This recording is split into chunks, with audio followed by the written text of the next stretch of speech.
নমস্কার।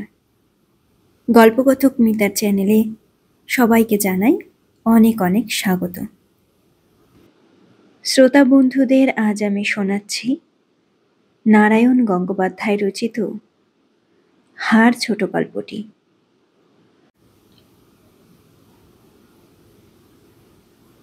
লোহার ফটকের ওপারে দুটো করাল দর্শন কুকুর। যে দৃষ্টিতে তারা আমার দিকে তাকাচ্ছিল সেটা বন্ধুত্ববাচক নয়। এক পা এগিয়ে আবার 3 পা পিছিয়ে গেলাম। ফটকের বাইরে অনিশ্চিতভাবে দাঁড়িয়ে রইলাম খানিকক্ষণ। ফিরে যাব? শ্যামবাজার থেকে এত দূর পয়সা খরচ করে এসে দুটো কুকুরের সঙ্গে দেখা করে ফিরে যাব? রায়বাহাদুর H.L. চ্যাটার্জি ইনিই তো বটে, কিন্তু ডাকি কাকে? দারোয়ানের ঘরটা বন্ধ। ওদিকে বাগানের একপাশে যেখানে চমৎকার গ্র্যান্ডিফ্লোরা ফুটেছে, একটা মালি ঝাঁঝরি হাতে সেখানে কি যেন কাজ করছিল। আমাকে একবারও তার চোখে পড়ল কিনা আমি জানি না, না পড়াটাই স্বাভাবিক। কিন্তু কি করি? চাকরির উমেদার, বহু কষ্টে পরিচয়পত্র মিলেছে একখানা। পিতৃবন্ধু বলে একটা কথাও শুনেছিলাম। রায়বাহাদুর একটা কলমের খোঁচা দিয়ে দিলেই হয়ে যেতে পারে চাকরিটা। কাজেই এক সময়ে আমাকে দেখে হয়তো কারো কৌতূহল উদ্রিক্ত হয়ে উঠবে। আপাতত সেই শুভ মুহূর্তেরই প্রতীক্ষা করা যাক। গেটের সামনে পায়চারি শুরু করে দিলাম। প্রসারিত রাসবিহারী এভিনিউ। মোটর, ট্রাম, মানুষের অবিচ্ছিন্ন স্রোতধারা। মাথার ওপর এরোপ্লেনের পাখার শব্দ। জাপানি দস্যুর আক্রমণ আশঙ্কায় পাহারা দিচ্ছে। দি লায়ন হ্যাজ উইংস। গর্র। পেছনে ক্রুদ্ধ গর্জন। চমকে তাকিয়ে দেখি একটা মহাকায় কুকুর চলে এসেছে একেবারে গেট পর্যন্ত, আর লোহার রেলিংয়ের ভেতর দিয়ে বাইরে বের করে দিচ্ছে ভোঁতা সিক্ত নাকটা। চোখ দুটোতে সোনালি আগুন জ্বলজ্বল করছে। ঝলসে উঠছে দুটো গিনির মতো। কয়েকটা হিংস্র দন্ত বিকাশ করে আবার বললে, গর্র। লক্ষণ সুবিধের নয়। সকটং পঞ্চহস্তেন। শাস্ত্রকারেরা বোধহয় কুকুরের মহিমা টের পাননি তখনও। গেটের সামনে থেকে আরো 2 পা দূরে এলাম। আশা ছাড়তে পারছি না। উমেদারের আশা অনন্ত। একটু দূরে মনোহর পুকুর পার্ক। আপাতত মনোহর নয়, বুভুক্ষর কলোনি বসেছে সেখানে। নগরীর নির্মল স্ফটিক জলে জোয়ারের টানে ভেসে আসা এক রাশ দুর্গন্ধ আবর্জনা। চিৎকার করছে, কলহ করছে, পরস্পরের মাথা থেকে উকুন বাজছে। জানোয়ারের মতো ঝুঁকে পড়ে কালো জিভ দিয়ে খাচ্ছে হাইড্রেনের ময়লা জল। সহানুভূতি আসে না, বেদনা আসে না। শুধু একটা অহেতুক আশঙ্কায় মনটা শিউরে উঠে শিরশির করে। দেশজোড়া ক্ষুধা যেন মা কালীর মতো রসনা মেলে দিয়েছে। এ ক্ষুধার আগুন কবে নিভবে কে জানে? এক মুঠো ভাত আর 1 খাবলা বাজরাই কি যথেষ্ট এর পক্ষে? আরো বেশি, আরো বেশি। এমনকি রাসবিহারী এভিনিউয়ের এই ছবির মতো বাড়িগুলো পর্যন্ত। বাতাসে একটা গন্ধের তরঙ্গ এলো। না, বুভুক্ষদের নোংরা গন্ধ নয়। গ্র্যান্ডিফ্লোরার উগ্র মধুর এক ঝলক সুরভি। অ্যাসফল্টের চওড়া রাস্তা, কালো মার্বেল বাঁধানো সিঁড়ি, রঙিন কাচ দেওয়া জানালায় সিল্কের পর্দা, চীনামাটির টবে কম্পমান অর্কিড। কাকে চাই আপনার? মিষ্টি মধুর কণ্ঠ। ম্যাগনোলিয়ার গন্ধের সঙ্গে যেন তার মিল আছে। তাকিয়ে দেখি গেটের ওপারে কোথা থেকে একটি ষোড়শী এসে দাঁড়িয়েছে। স্বাস্থ্য সমুজ্জ্বল দীর্ঘকায়া একটি গৌরাঙ্গী মেয়ে, ট্রাউজার পরা, সঙ্গে ছোট একটি সাইকেল। আবার প্রশ্ন হলো, কি দরকার? এই চুপ! গর্জন বন্ধ করে শান্ত হয়ে দাঁড়ালো কুকুরটা। মেয়েটির মুখের দিকে মুখ তুলে প্রাসাদাকাঙ্ক্ষীর মতো লুব্ধভাবে লেজ নাড়তে লাগলো। ভীত শুকনো গলায় বললুম, রায়বাহাদুর আছেন? বাবা? হ্যাঁ, আছেন বইকি। একটু দেখা করা সম্ভব হবে? আসুন। লোহার ফটক খুলে গেল। অ্যাসফল্টের রাস্তায় এবার বিস্তৃত আমন্ত্রণ। উজ্জ্বল মসৃণ পথ।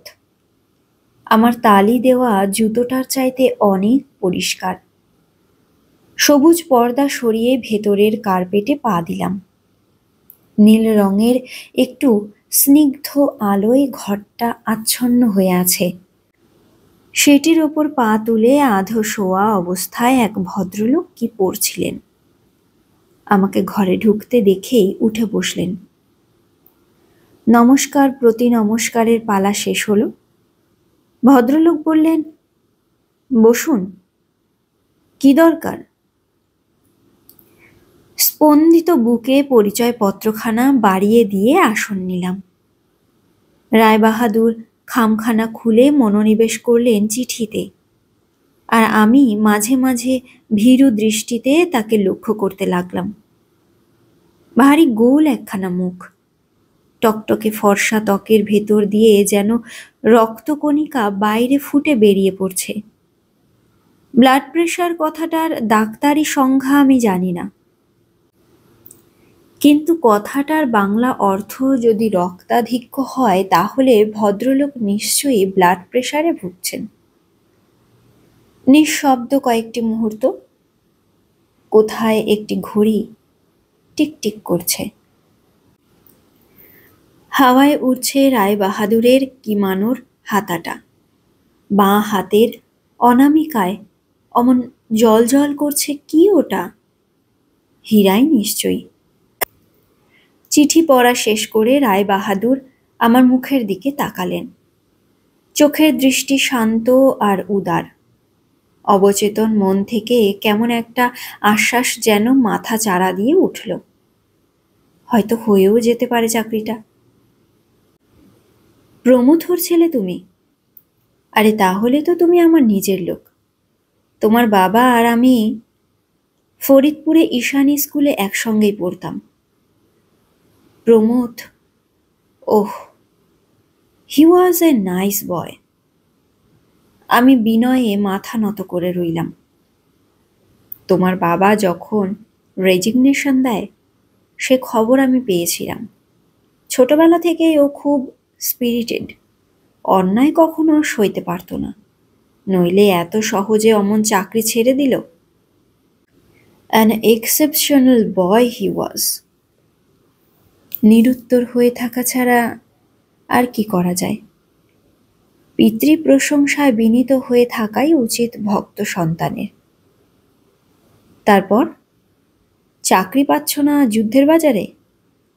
এমএ পাশ করে কোম্পানিগিরির উমেদারি করছো? Be a man young friend, বেরিয়ে পড়ো অ্যাডভেঞ্চারে। চাকরি নাও অ্যাক্টিভ সার্ভিসে, ভিড়ে পড়ো নেভিতে। বললাম, নানা রকম অসুবিধে আছে, অনেককে দেখাশোনা করতে হয়, তাছাড়া একটা অনিশ্চিত অবস্থার মধ্যে। অনিশ্চিত? তীক্ষ্ণ হয়ে উঠল রায়বাহাদুরের দৃষ্টি। জীবনটাই তো অনিশ্চিত হে ছোকরা।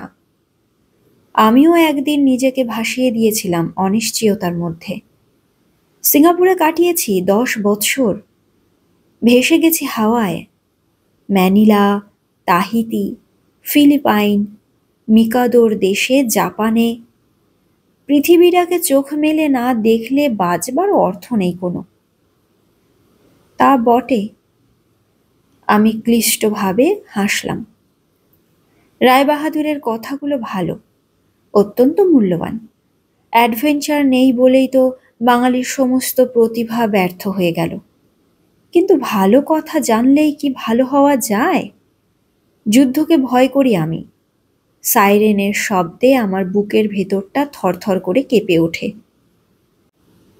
ইউ বোট বিঘ্নিত ফেনিল সমুদ্রের নিরুদ্দেশ যাত্রা আমাকে কবি কল্পনায় উদ্বুদ্ধ করে তোলে না। তাছাড়া পৈতৃক অর্থে প্রশান্ত মহাসাগরের স্বপ্নরাজ্যে ভেসে বেড়ানো আর রোমারো ঈগলের মৃত্যু চঞ্চুর তলায় দূরবীনের শানিত চোখ মেলে অ্যান্টি এয়ারক্রাফট নিয়ে প্রতীক্ষা করা, আমার সন্দেহ হয় এ দুটোর মধ্যে অনেকখানি অসঙ্গত ব্যবধান আছে। পাইপে আগুন ধরিয়ে রায়বাহাদুর বললেন, কত জায়গাতে ঘুরেছি আমি।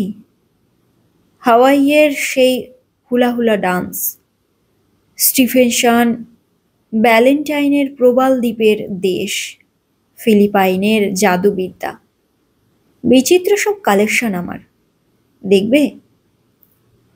কালেকশন দেখবার মতো মনের অবস্থা নয়। 25 টাকার প্রাইভেট টিউশন আছে একটা, এখনই বেরিয়ে পড়তে হবে সেই উদ্দেশ্যে। কিন্তু পিতৃবন্ধু রায়বাহাদুরকে চটানো চলে না, তার কলমের একটা আঁচড়েই হয়ে যেতে পারে চাকরিটা। উঠে জোরালো একটা ইলেকট্রিকের আলো জ্বললেন রায়বাহাদুর। তারপর ঘরের এক কোণের একটা লোহার আলমারি খুললেন তিনি। তার ড্রয়ার থেকে বেরিয়ে এলো কালো ভেলভেটের একটা বাক্স। সেটা এনে রাখলেন আমার সামনে। ঢাকনাটা খুলে বললেন, দেখছো? দেখলাম। কিন্তু এ কি কালেকশন? কতগুলো ছোট বড় হাড়ের টুকরো, প্রত্যেকটার সঙ্গে একখানি করে নম্বরের ছোট লেবেল ঝুলছে। আশ্চর্য হয়ে বললাম, হাড় নাকি এগুলো? হ্যাঁ, হাড় বই কি। আমার মুখোমুখি হয়ে বসলেন রায়বাহাদুর। কিন্তু সাধারণ হাড় নয়, এদের প্রত্যেকের বিস্তৃত পরিচয় আছে, অমানুষিক সব গুণ আছে। সমস্ত প্যাসিফিক ঘুরে আমি এদের সংগ্রহ করেছি। কিন্তু 1 মিনিট প্লিজ। সুসীমাদার? সুসি ঘরে ঢুকলো। সেই মেয়েটি। ডাকছো বাপি? আমাদের চা? বলছি এখুনি। নাচের ভঙ্গিতে সমস্ত তনু দেহটিতে একটা দোলা দিয়ে সুসি বেরিয়ে গেল। রায়বাহাদুর আবার আমার দিকে দৃষ্টি প্রসারিত করলেন। তারপর দামি দুর্লভ একখণ্ড হীরার মতো পরম যত্নে এক টুকরো হাড় তুলে আনলেন বাক্স থেকে। বলতে পারো কিসের হাড় এটা? নিশ্চয়ই ভয়ানক একটা কিছুর। ভয়ে ভয়ে বললাম, গরিলা। ননসেন্স। রায়বাহাদুর প্রচণ্ড একটা ধমক লাগালেন আমাকে। প্রশান্ত মহাসাগরে গরিলা থাকে শুনেছ কখনো? এটা রোডেশিয়ানের স্বজাতীয় কোনো আদি মানবের চোয়ালের হাড়। রোডেশিয়ান? হ্যাঁ, রোডেশিয়ান। রায়বাহাদুর স্পষ্ট অপ্রসন্ন হয়ে উঠলেন। রায়বাহাদুর স্পষ্ট অপ্রসন্ন হয়ে উঠলেন। রোডেশিয়ানের নাম জানো না? অর্ধেক মানুষ, অর্ধেক গরিলা। মাত্র কয়েকশো বছর আগেও পৃথিবীতে অস্তিত্ব ছিল তাদের। বোকার মতো বললাম, আগে হ্যাঁ, জানি বই কি। অবচেতন মনের কাছে সুরটা যেন বাজল মোসাহেবির মতো। কিন্তু উমেদারি করতে হলে মোসাহেবি তো অপরিহার্য। এটা সেই রোডেশিয়ান ক্লাসের কোনো জীবের হাড়। মানুষেরও বলতে পারো। কোথায় পেয়েছি জানো? মিন্ডানাও দ্বীপে কাঠবাটু বলে জায়গা আছে একটা, তারই কাছাকাছি একটা গাঁয়ের সর্দারের কাছ থেকে এই হার আমি কিনেছিলাম। কত দাম দিয়ে কিনেছিলাম বলতে পারবে? ধমক খাওয়ার ভয়ে স্পষ্ট উত্তর দিতে সাহস হলো না। বললাম, অনেক দাম হবে নিশ্চয়ই। নিশ্চয়ই ৫,০০০ টাকা। ৫,০০০ টাকা! রায়বাহাদুরের হাতের তেলোয় এই বস্তুটির দিকে স্তম্ভিত দৃষ্টিতে তাকিয়ে রইলাম আমি। ইঞ্চি তিনেক লম্বা, চ্যাপ্টা আকৃতির, অনেকটা ছুরির ফলার মতো দেখতে। বিবর্ণ হয়ে যাওয়ায় হরিদ্রাভ রং ধরেছে। রায়বাহাদুরের বিকট কায় কুকুরগুলোর নোংরা দাঁতের মতো। খুব বেশি মনে হচ্ছে? মোটেই নয়। এর ইতিহাস শুনলে তুমি? দূর থেকে একটা তীব্র কোলাহলে বাকি কথাগুলো উড়ে গেল মুহূর্তেই। বাইরের পথে ট্রামের শব্দ, ঘরের ঘড়িটার টিকটিক করে ছন্দবদ্ধ সুরঝঙ্কার, সবকিছুকে ছাড়িয়ে সেই কোলাহল কানে এসে আঘাত করে। কিন্তু কলরবটা অপরিচিত নয়। কোনো অজ্ঞাত কারণে ক্ষুধার্ত জনতার সমুদ্র উত্তাল হয়ে উঠেছে। রায়বাহাদুরের মুখ অপ্রসন্ন হয়ে উঠল। পার্কের ওই ডেস্টিটিউটগুলোর জ্বালায় রাতে আর ঘুমানো যায় না। বোধহয় খাবার দাবার কিছু মিলেছে, তাই এই চিৎকার। খেতে না পেলে চিৎকার করবে, খেতে পেলেও তাই। সবুজ পর্দা সরিয়ে একটা ট্রে নিয়ে বেয়ারা ঘরে ঢুকল। চা, খাবার। পিতৃদেবের বন্ধুত্বটা রায়বাহাদুর সত্যি সত্যি মনে করে রেখেছেন দেখা যাচ্ছে। এ যাত্রা বোধ হয় হয়েই যাবে চাকরিটা। রায়বাহাদুর বললেন, নাও। বিনা বাক্য ব্যয়ে একটা প্লেট কাছে টেনে নিলাম। খিদেও পেয়েছে বিলক্ষণ। বেলা 11টায় মেস থেকে খেয়ে বেরিয়েছি। বেলা 5:30 বেজে গেছে এখন। এর মধ্যে এক কাপ চাও খাইনি, একটা সিগারেট পর্যন্তও নয়। দূরে আবার সেই বুভুক্ষদের চিৎকার। ডাস্টবিন উল্টে ফেলে দিয়ে যেমন করে সচিৎকারে ঝগড়া করে কুকুরের দল। মনশ্চক্ষে দেখতে পাচ্ছি ওরা গোগ্রাসে গিলছে। খিচুড়ির ডেলা গলায় আটকে চোখ যেন ঠেলে বেরিয়ে আসছে ভেতর থেকে। অথচ আরও পাওয়ার জন্যে অবরুদ্ধ সুরে আর্তনাদ করছে। আর আমরা এখানে চা খাচ্ছি কত মার্জিত, কত সংযত আর ভদ্রভাবে। মুখটা সিকি ইঞ্চি ফাঁক করে দাঁতের কোণে কেক কাটছি। উদ্দেশ্যটা যেন খাওয়া নয়, ঘাসের শীষ চিবানোর মতো দাঁতের একটুখানি বিলাসিতা মাত্র। চায়ের কাপে এমনভাবে চুমুক দিচ্ছি যে এতটুকু শব্দ হচ্ছে না। ঠোঁটের আগায় আলগাভাবে চুম্বনের মতো একটু ছোঁয়াচে লাগছে। গপ গপ করে গিলা, হুসহাস করে শব্দ করা। জীবনের সমস্ত এস্থেটিক আনন্দই তাতে বিস্বাদ হয়ে যায়।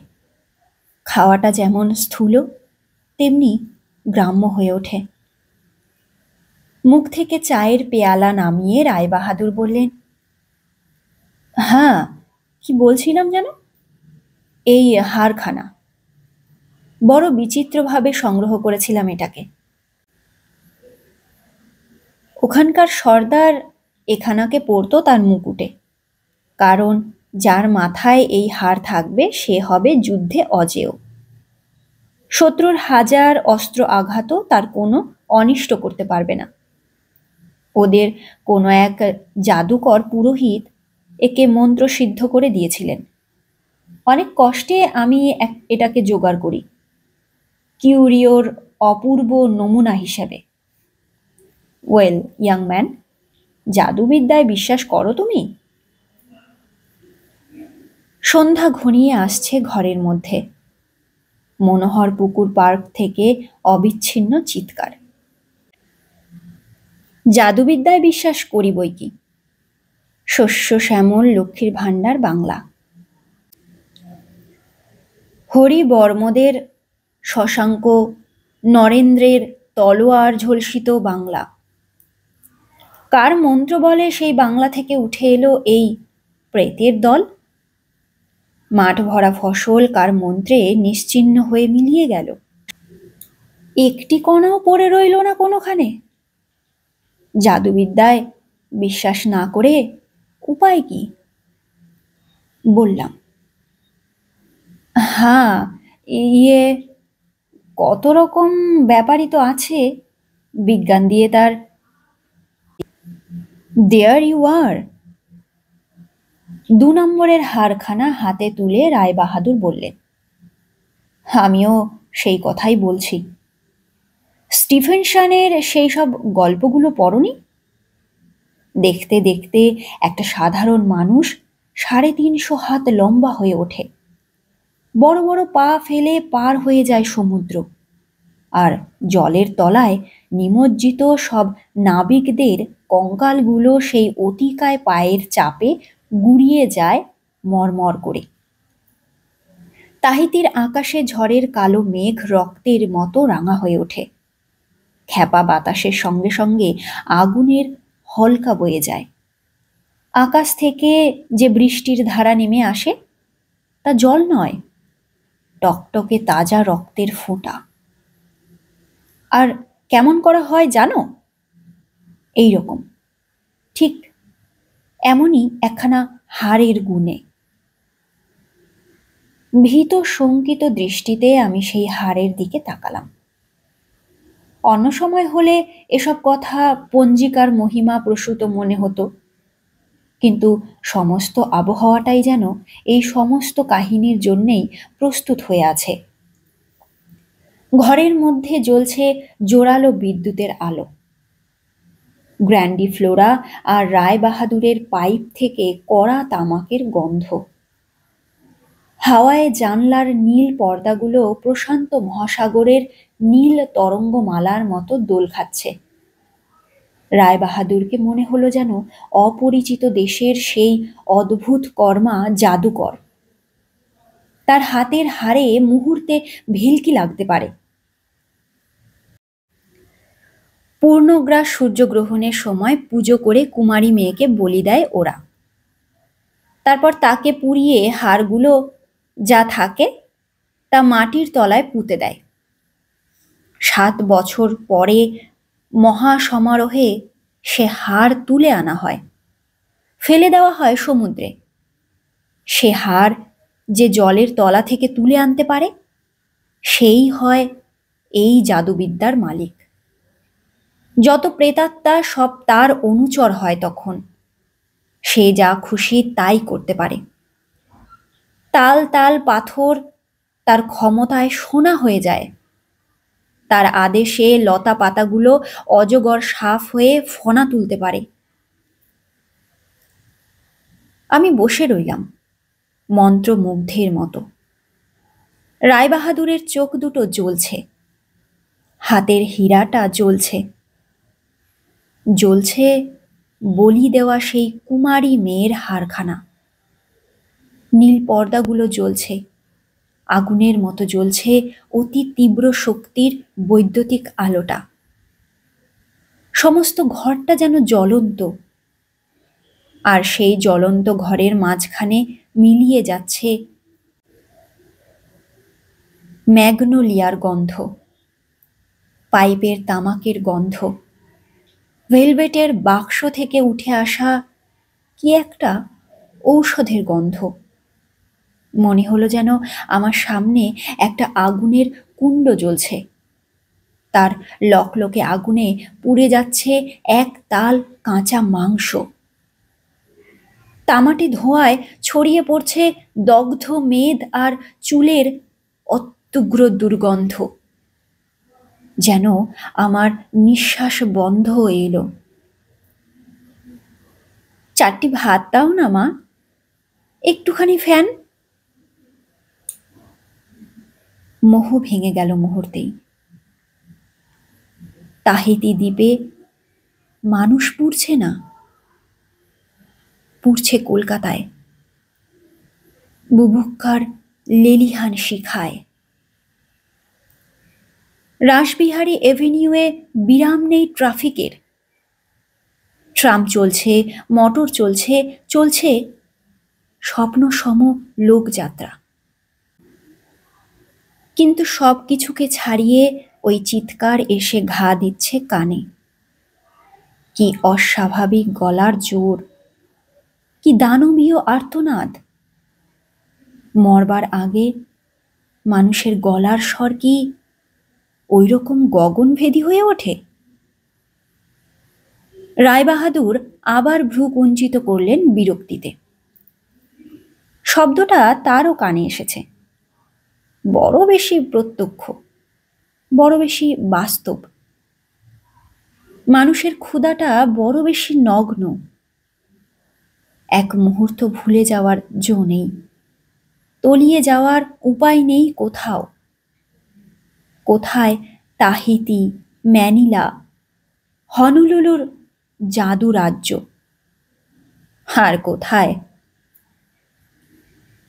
কিন্তু আমার মনে পড়ে গেল তার দরজায় দুটো করাল দর্শন এবং করাল দর্শন কুকুর। নতুন গিনির মতো ঝকঝকে পিঙ্গল চোখ মেলে তারা পাহারা দিচ্ছে। কোনো অনাহুত বরাহুতের সাধ্য নেই তাদের সতর্ক প্রহরী এড়িয়ে এ রাজ্যে অনধিকার প্রবেশ করে, এ জাদুমন্ত্রের দেশে।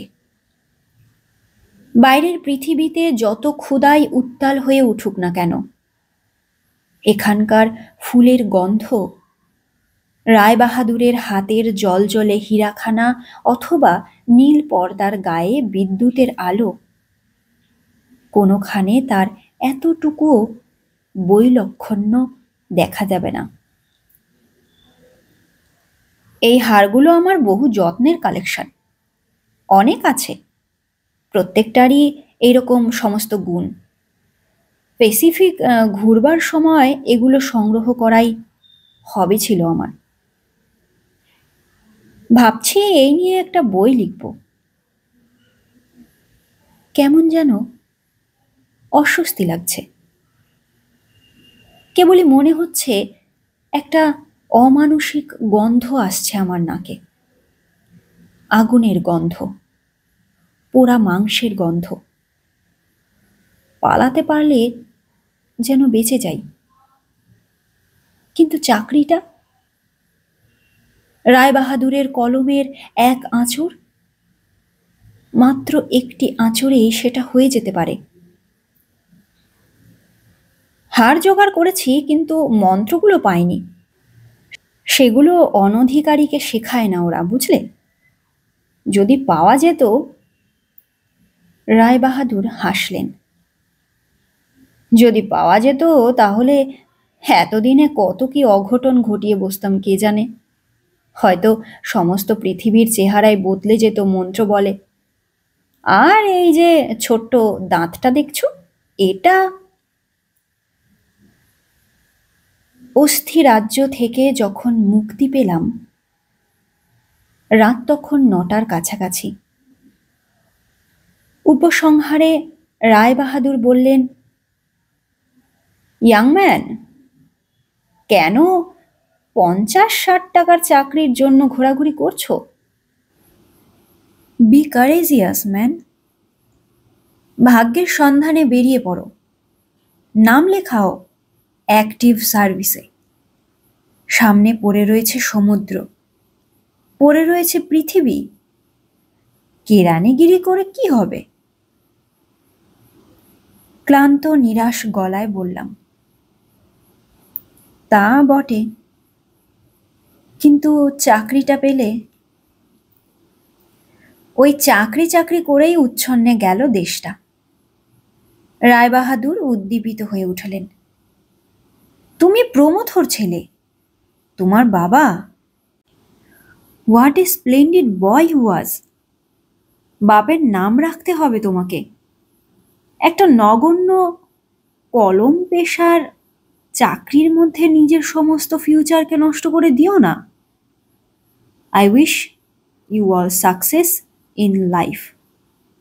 আচ্ছা, গুড নাইট তবে। নমস্কার। ব্ল্যাকআউটের আলোহীন পথ, উপদেশের বোঝা ঘাড়ে করে ভারী পায়ে চললাম এগিয়ে। টুসনিতে আজ আর যাওয়া হলো না। ছাত্রের বাবা মহাজন লোক, পাই পয়সা বাজে খরচ করেন না। একদিনের মাইনে কেটে নেওয়া বিচিত্র নয়। সামনে ডাস্টবিন, পাশের অবগুণ্ঠিত ল্যাম্পপোস্ট থেকে একটা ছোট আলোক চক্র পড়েছে তার ওপর। ৩-৪ জন অমানসিক মানুষ তার ভেতর হাত ডুবিয়ে খুঁজছে খাদ্য। একটু দূরেই একটা কঙ্কালসার কুকুরের ছায়ামূর্তি। নতুন প্রতিযোগীদের কাছে ভিড়বার ভরসা পাচ্ছে না। কাঠির মতো হাত পা আর বেলুনের মতো পেটওয়ালা একটা ছোট ছেলে দুহাতে কি যেন চুষছে প্রাণপণে। হাড়? হ্যাঁ, হাড়ই তো। আমি থমকে থেমে দাঁড়ালাম। কোথায় একটা সাদৃশ্যবোধ, সেই বলি দেওয়া কুমারী মেয়ের হাড়খানার মতোই দেখতে, যার গুণে তাহিতির আকাশে রুধিরাক্ত মেঘ ভেসে ওঠে। ঝড়ের সঙ্গে সঙ্গে আগুনের ঝাপটা বয়ে যায়, ঝরঝর করে ঝরে তাজা রক্তের বৃষ্টি। কলকাতার আকাশেও কি মেঘ করেছে? ভালো করে তারাগুলোকে দেখতে পাচ্ছি না। ওই কালো আকাশের রং আগুনের মতো লাল হয়ে উঠবে কবে? এই ম্যাগনোলিয়ার গন্ধজড়িত মিঠে হাওয়ায় ঝোড়ো আগুনের ঝলক লক লক করে বয়ে যাবে কবে? হার ওরা পেয়েছে, কেবল মন্ত্র পাওয়াটাই বাকি। আজ এখানেই শেষ করছি বন্ধুরা আমার গল্প পাঠ। গল্পটি কিন্তু অসাধারণ, অসাধারণ মনস্তাত্ত্বিক। আমার তো ভীষণ ভালো লেগেছে। তোমাদের কেমন লেগেছে অবশ্যই কমেন্ট করে কিন্তু জানিও। আর হাড়ের বিচিত্রতা নিশ্চয়ই তোমরা বুঝেই নিয়েছ। লেখকের ভাবনা কি অসাধারণ। তো আবার হাজির হব তোমাদের মাঝে নতুন একটি গল্প পাঠ নিয়ে। ততক্ষণ পর্যন্ত অবশ্যই ভালো থাকবে, সুস্থ থাকবে আর শুনতে থেকো মিতার গল্প পাঠ।